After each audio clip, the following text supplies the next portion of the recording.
Yo, me head out. Got 5 seconds to like this video. If you don't, then you gonna wake up looking like this nigga for the rest of your life.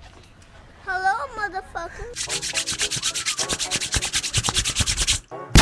What up with YouTube? It's your boy Diddy. I'm back with another reaction video. Today, man, we got a Larry Bird banger for y'all, man, on this new channel I have discovered that make Larry Bird videos. This video is called The Day Larry Bird Show Michael Jordan Who Boss Is. Who the boss is, man. This channel so far is 3 for 3 for me, man. This is the 4th video I reacted to on this new channel I found, man. I make Larry Bird videos and all type of videos. So we're gonna see if the streak can continue. Make sure y'all boys hit that like button, subscribe, comment down below how y'all feel about this channel, if I should react to more and more videos based off this channel. Try to get this video to 10 likes. 2.1K on the way, man. Hit that sub button, turn notifications on when I post videos. I'm on Twitch, link description down below. And yeah, let's get into this video, man.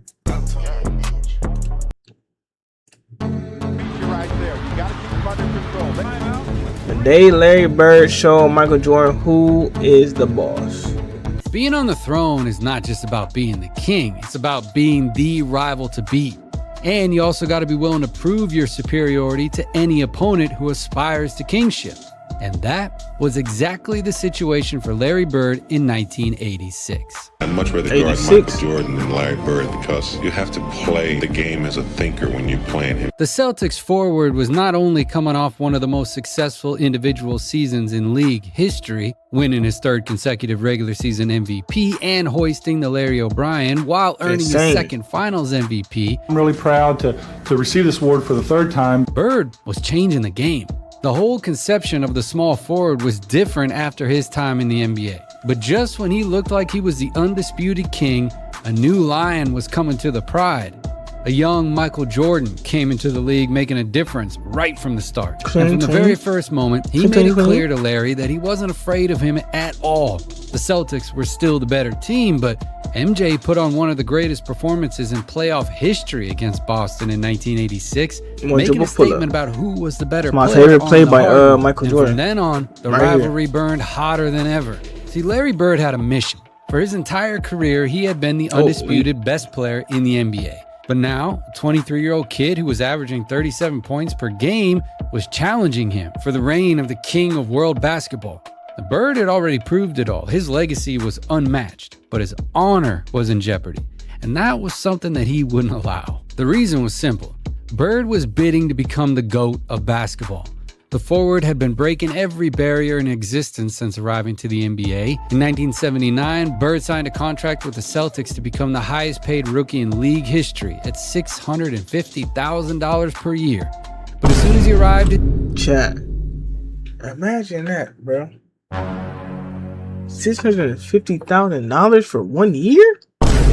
Bro, people is getting paid that a game nowadays, gang. They signing 43, 35, $30 million contracts a year now. Dang, bro, they really didn't get paid too much back then. In the NBA, Larry wreaked havoc. He finished 4th in the MVP race during his rookie year. During the next 3 seasons, not only did he win the NBA ring for the first time in 1981, but he also finished 2nd in the MVP race 3 times. And his averages during this stint? 22.6 points, 10.9 rebounds, and 5.7 assists per game. But something happened during the summer of 1983.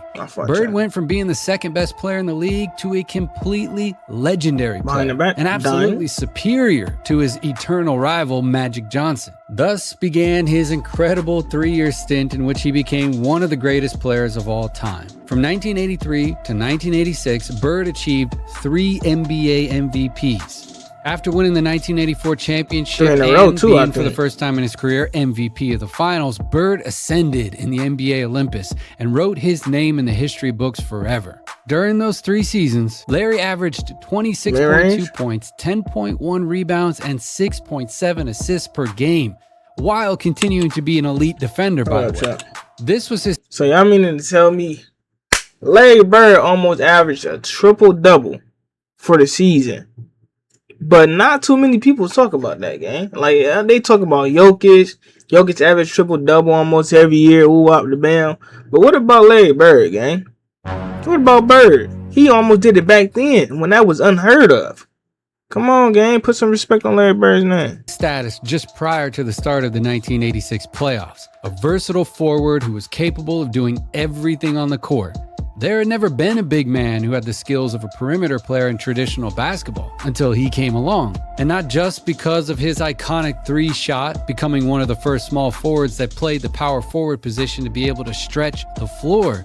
His incredible passing ability allowed him to become a true leader for those Celtics, both on offense and defense. But in order to win his third ring in 1986, he first had to get past a team with a major stud that was starting to make some noise. And just less than a full year later, it was March 27th, 1987. 1987? The Celtics, with a record of 51 wins and 19 losses, were coming off a back-to-back to face a Bulls team with a record of 35 wins. That's out of bounds right there, Chad. Nah. Losses were coming off a back-to-back to that hit the top of the backboard. That got to be out of bounds. Face a Bulls team with a record of 35 wins and 35 losses. That, by the way, was also coming off a game the night before. Bird was having a pretty good season with averages of 28 points, 9 rebounds, and almost 8 assists per game. Almost another that allowed him triple-double. to finish third in the MVP race. While Jordan, who would end up finishing second, was averaging an absurd 37 points per game. First, the Celtics came out with an unusual starting five due to the absence of Dennis Johnson, who was replaced by Jerry Sitching. And playing away from home, they knew it would be a tough game. But right from the first plays of the game, Bird showed what kind of night he was going to have. His off-ball movement was elite, basically, because of his enormous basketball IQ, his fakes. I mean, this was one of the most dangerous men in basketball without the ball in his hands.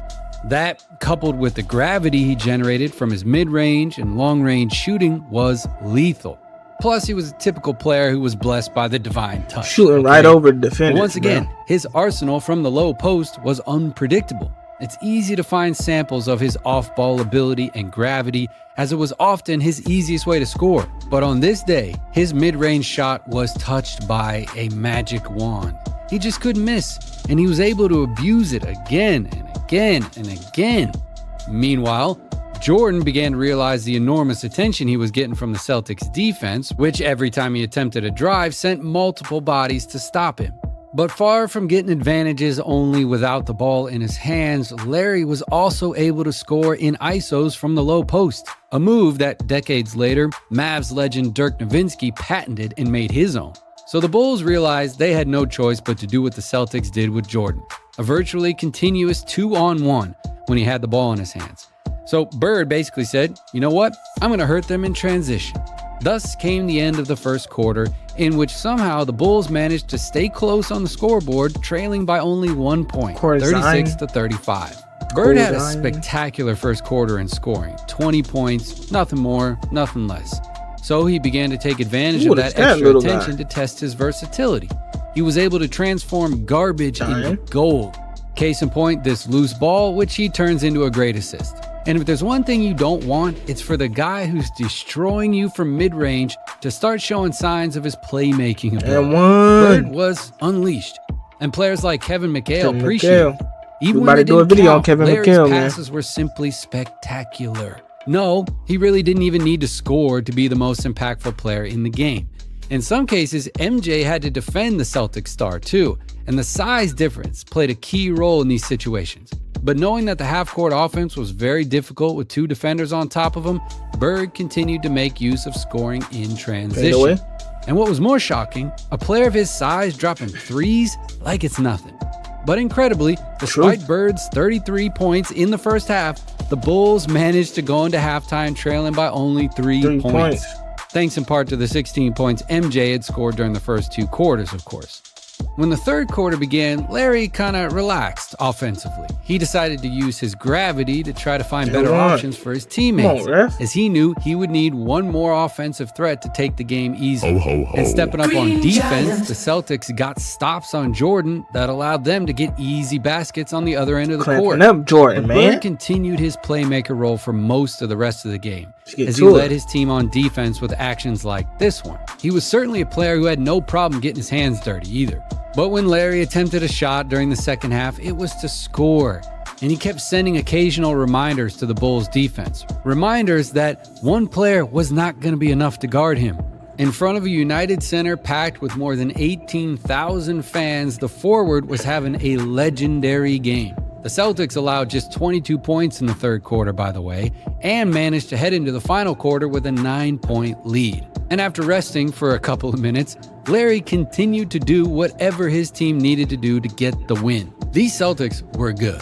I mean, like, really good. Bird was that piece of the puzzle that served as a wild card, too. That player you could put in any role, in any part of the court, in any situation, and who was going to be able to generate advantages on his own. And during the last quarter, the tone did not change. Bird continued to abuse from long distance as he had been doing all game. He continued to play the simplest yet most dominant basketball anyone had ever seen. But one of the virtues of genius is to make what seems complicated really easy, you know? And despite the Bulls' final scare, who managed to cut the deficit from 11 points to 4, the Celtics defense stepped up to close the game. Bird did it. Months after MJ scored 63, the forward only had to play 100% for one half to show him that if he wanted to, he could do it too. 33 points in the first half, 41 in the game. That went down in history as one of the greatest displays of ego any player in the league could perform. The difference is that Larry's ego also made his teammates better. Weeks later, the Celtics met the Bulls again in the first round of the playoffs, and the result was the same as last year. Boston managed to advance by a score of 3-0. Yeah. Let's talk about it, chat. 3-0, gang. Jordan got swept by Bird. I don't want to hear nobody talking about Jordan is the GOAT. He got swept by Bird, but y'all don't never want to bring that up. Bro, y'all act like it never happened. His stint getting swept in the playoffs by Bird, losing to Bird, not beating Bird in the playoffs, and him playing for the Wizards, not winning nothing either. Let's talk about it. So 6-0 in playoff games against Jordan's Bulls. 6-0, swept That's twice. The record that is stuck in history. Swept twice, bro. Larry's Celtics were always better. So good that not even a superhero performance could stop them. And so Larry Bird, along with the Pistons of Isaiah Thomas and Bill Laimbeer, became the thorn in MJ's side that he really could never get rid of. Bird did not win the ring that season. Magic Johnson's Lakers did. The other side of the three-headed monster that dominated basketball worldwide. But even if he didn't win the championship, Larry did world basketball a favor. He taught Jordan that he still had a long way to reach his full potential. He taught him that scoring isn't always enough, and that he needed to become a leader capable of bringing out the best in his teammates.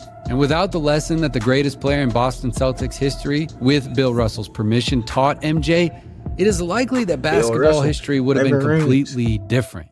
And Jordan and Bird's rivalry continued to cause a stir in the league, but they never met again in the playoffs. Larry would go on to post a 17-11 record against Michael's Bulls during his career, until a serious heel injury followed by back problems greatly shortened his career. Injuries that not only brought about the end of the Boston Celtics dynasty, but also sent them into a sinkhole from which they could not climb out of until 20 years later.